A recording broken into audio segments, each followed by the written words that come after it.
Hello, everybody. I'm Sean's Mapping or the Sultanate Empire, and in today's video, we are going to be continuing What If Civilization Started Over. Sorry if I kind of sound like a piece of crap and I kind of sound terrible. That is because yesterday, we had some events and I was yelling very loud, and now this is what my voice sounds like, and I was kind of losing my voice because of the amount of screaming I was doing.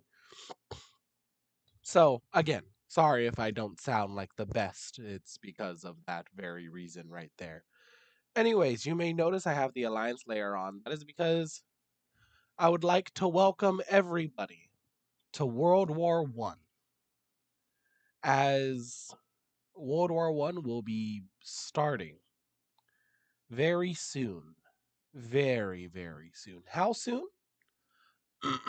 How soon, you may be asking? Well, you will just have to stick around and, find out how soon. Let us go ahead and go to some more peaceful. I say peaceful, I don't mean peaceful.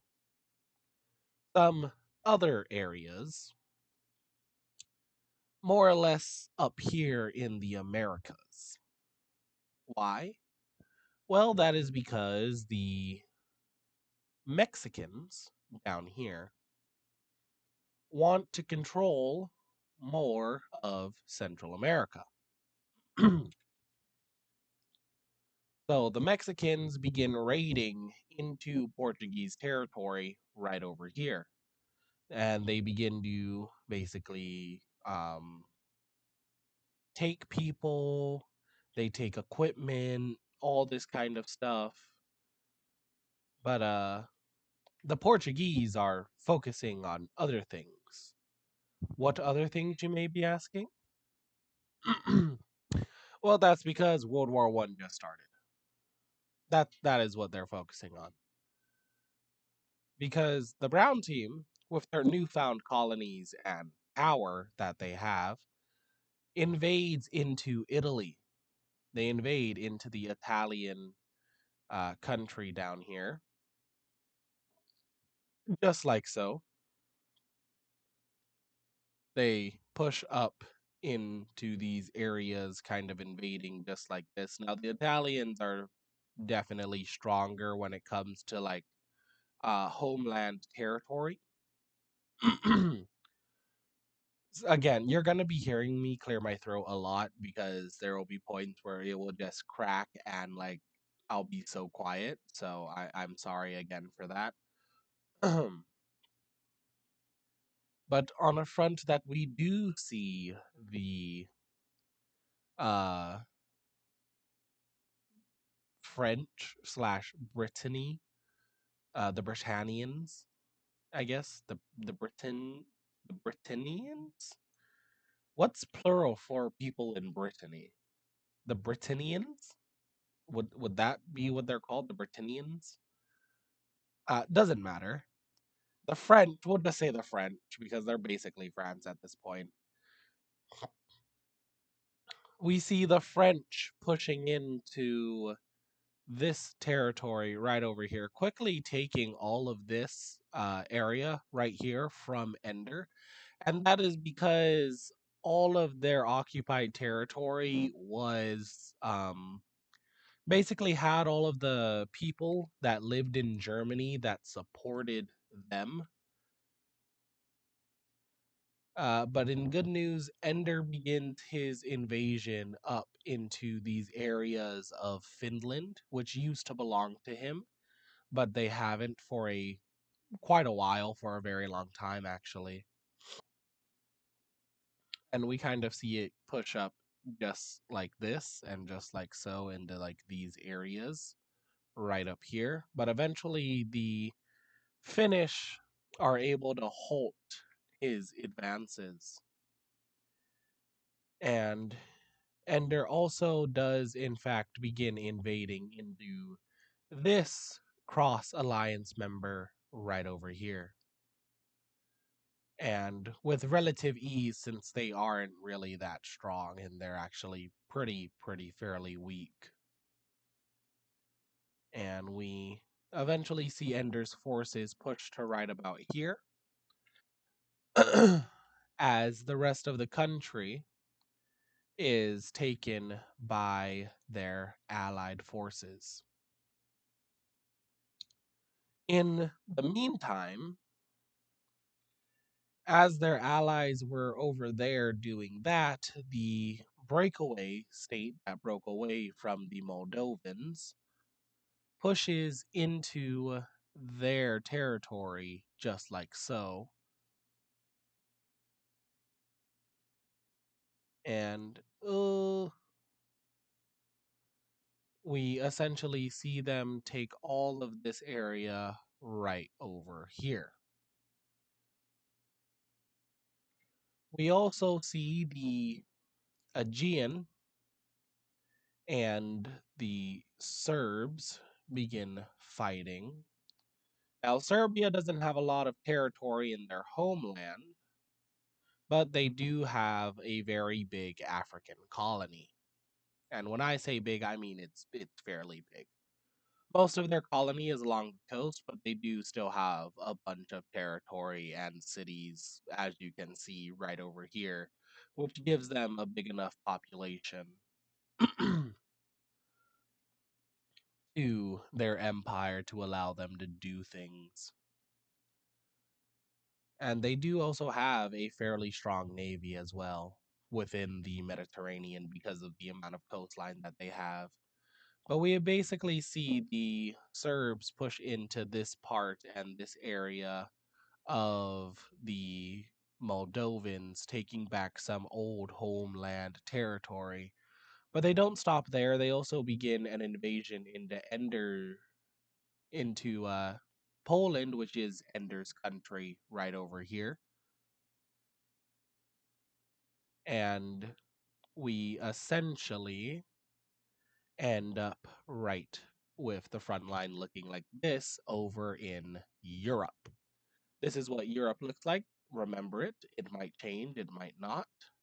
The world is still kind of reacting and looking at what is happening and is just like, wow, unexpected, totally unexpected.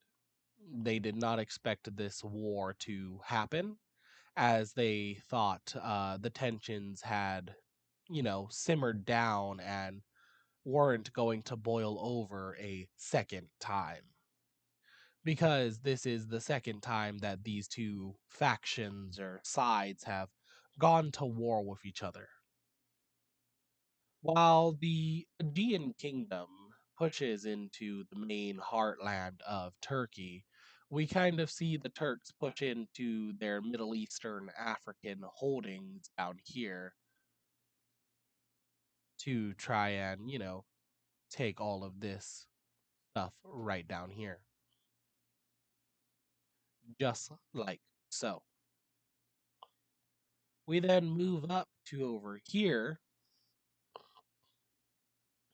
as we see the Black Sea Caspian Union push up into this area, just like so. And they begin to take all of this territory right on in this area, like so, just like that. Meanwhile, the Caspian Empire, up here in the northern part of the Caspian Sea, completely demolishes and takes over this country because they are fairly small and easy to take. That is where the war sits currently. We are going to go elsewhere and look at other things that are happening. Like, for example, down here, these two have just entered into a formal defensive pact with each other. Now, let us just do a small thing as we see this war break out into a global war. Welcome, everybody, to World War One, where, as you can clearly see, the countries have chosen their sides. Countries have picked what sides they support. First off, the reason India joined in is because they have very good ties with the African Dominion, which is the blue team down here. The African Dominion joined because, well, Tanzania and the South African Empire thought that, well, if they join the cross team and help them out, then maybe, just maybe, the cross team, if they win, will help them out against the African Dominion. The orange team countries joined in because, of course, it's just against the African Dominion. Why the hell not? These guys joined in to try and get more population out of these three that joined in. The Catalonians are very close with France. They have very good relations with France. Portugal has very good relations with Italy and also Poland slash Ender. The Southeast Asian bloc joined because India joined. So pretty much, and then also Egypt joined because they were promised territory from they were the Aegean promised to return their territory and also promised more territory from Turkey if they joined in. So pretty much, it was all because one side joined this war, and that was Tanzania and the South African Empire.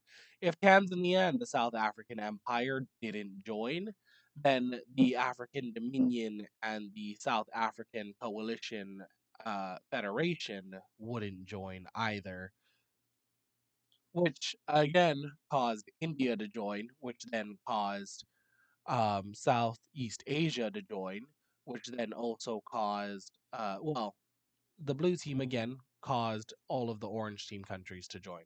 So this is where we are at with this war.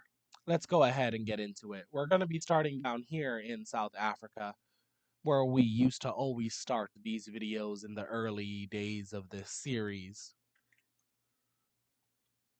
We will be looking as the red team has been waiting for this moment for a very, very, very long time. As they immediately, as soon as like they're given notice that they can invade, they immediately invade into the light blue team, just like so, with zero, and I mean zero hesitation and like deliberateness and talkingness, and like without talking it out, they immediately invade into the South African Empire. Meanwhile, the African Dominion begins their campaign against Tanzania, but it is not an easy campaign like before, as Tanzania has now allies that are fairly strong, and also the fact that Tanzania themselves is also fairly strong. They're also receiving support from the um, Holy Arabian Empire, since now the Tanzanians have a very good relation with the Holy Arabian Empire, since the Holy Arabian Empire received support and aid from Tanzania during their wars that they had. But we also see the blue team invade into the orange team countries right over here, just like so, with little to no effort, as these countries are definitely weaker than the blue team, but they just have a lot of population. Not this one, but the other ones. And we essentially see these guys go just like this. We then also see the blue team's ally invade in from like the northern part of their territory up here. Not across the whole front line, literally just here in the north, as they begin to push down to meet the blue team and eventually capture that capital. Now, you may be wondering, why aren't these three pushing in? Well, one, because the Serbians, are pushing down on Sudan from the north,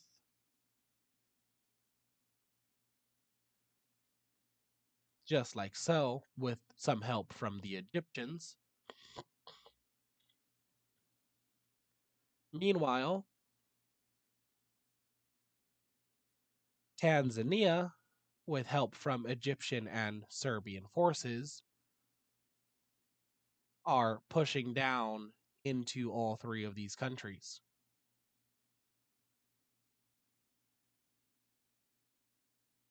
Just like moi.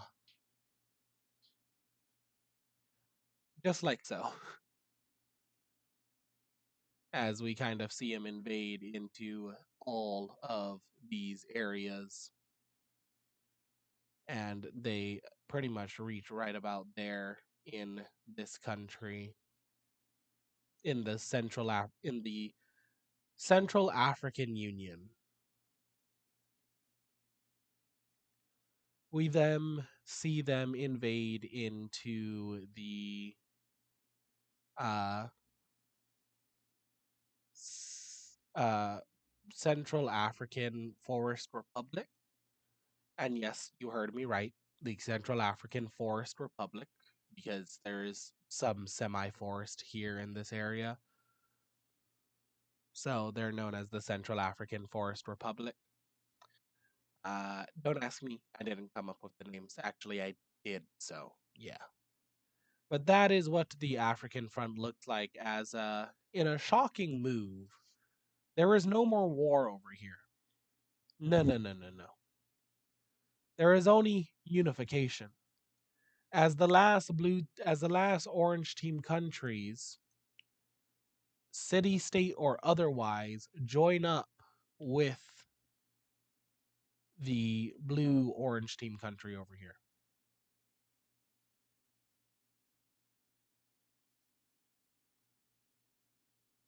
Like so. With them getting all of this stuff right over here.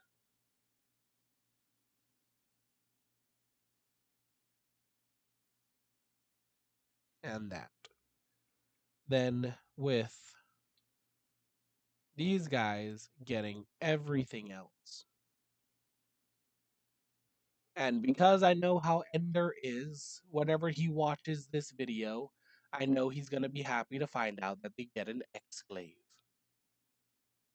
I don't know what is up with that man and his exclaves, but he loved his exclaves for some weird reason. I really wish I knew, but I honestly don't. He loves his exclaves. If you've seen Ender's series, he has a crap ton of exclaves for no specific reason. He just has them, I guess. So to make him happy, I'm putting one. And only one. One and one only. So, with these areas now unified and these two essentially in a defensive pact with each other, they begin to solely focus on trying to invade this country. But we will find out how that goes in due time. Now, unfortunately, ladies and gentlemen, that is all the time we have for today's video. I'm Sean's Mapping, or the Sultan Empire. If you enjoyed today's video, go ahead and hit the like button beneath the video. If you didn't enjoy the video, then I suggest you leave a dislike on the video and then go into the comments and let me know what I did wrong and why you didn't like it. If you want to be notified and updated on the next time I upload, which will be whenever I have time to record, then I suggest you go ahead and hit that subscribe button. And then hit that bell notification icon next to the subscribe button.